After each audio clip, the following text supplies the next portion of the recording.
মহারাজ, আপনার সাথে একজন চিত্রকার দেখা করতে এসেছে। ঠিক আছে, তবে হাজির করা হোক।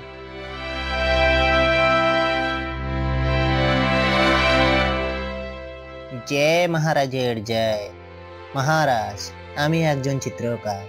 আমি আপনার অনেক নাম এবং বীরত্বের কথা শুনে আপনার রাজ্যের পরিক্রমা করতে এসেছি।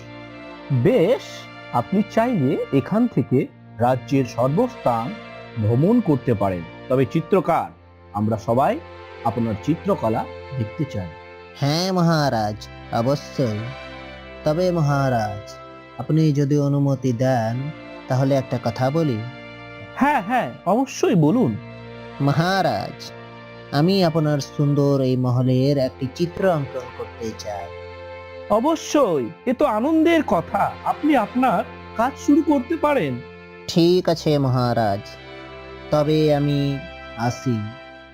অমল, তুমি রাজ অতিথিকে মহলের চতুর্দিকে ভ্রমণ করা, যেন ওনার কোনো অসুবিধা না হয়। হ্যাঁ মহারাজ, কোনো অসুবিধা হবে না।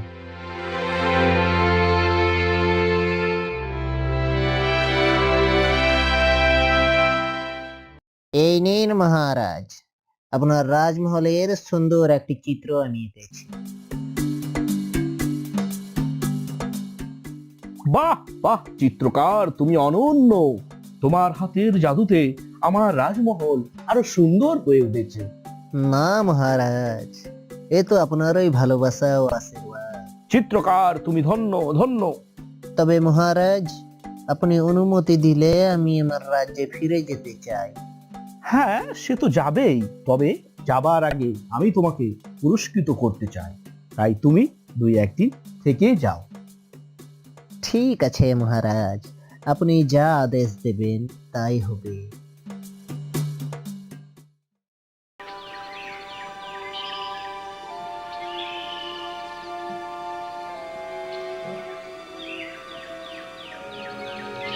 পুরস্কৃত হবার লোভে চিত্রকার থেকে যাওয়াতে এদিকে তার ব্যাগ চুরি হয়ে যায় এবং সেই খবর মহারাজের কান পর্যন্ত পৌঁছে যায়।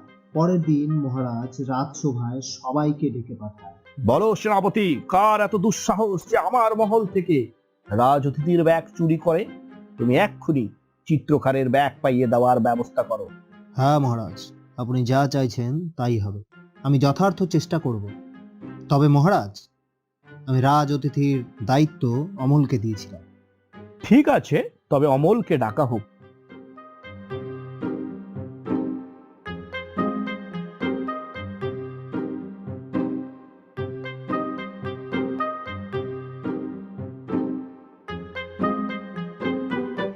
আচ্ছা অমল, আমি তো তোমাকে চিত্রকারের দায়িত্ব দিয়েছিলাম। তুমি কি বলতে পারবে চিত্রকারের জিনিসপত্র চুরির ব্যাপারে?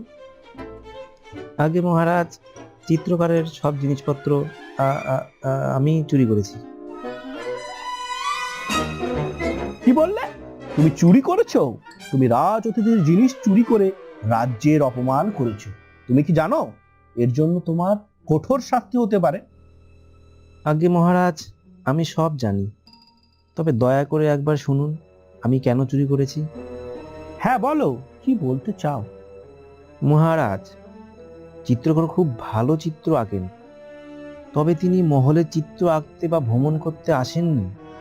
উনি মহলের সব গুপ্তস্থানের নকশা অঙ্কন করেছেন। আসলে উনি একজন অন্য রাজ্যের গুপ্তচর।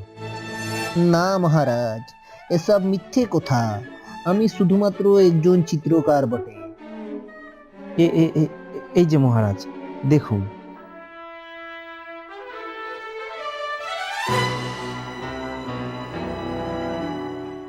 সেনাপতি, এ তো আমাদের রাজমহলে গুপ্ত স্থানের চিত্র। মহারাজ, আপনি অনুমতি দিন। কি করা যায় এই চিত্রকারের সাথে এবার? সেনাপতি, বন্দি করে নাও চিত্রকারকে এবং উপযুক্ত শাস্তির ব্যবস্থা করো। ক্ষমা করে দিন মহারাজ, এবারের মতো আমায় ক্ষমা করে দিন। আমার বহুত বড় ভুল হয়ে গেছে। অমল, তুমি আমাদের বাঁচালে, তাই পুরস্কৃত চিত্রকারকে নয়, তোমায় করা হবে। তুমি ধন্য অমল, তুমি ধন্য।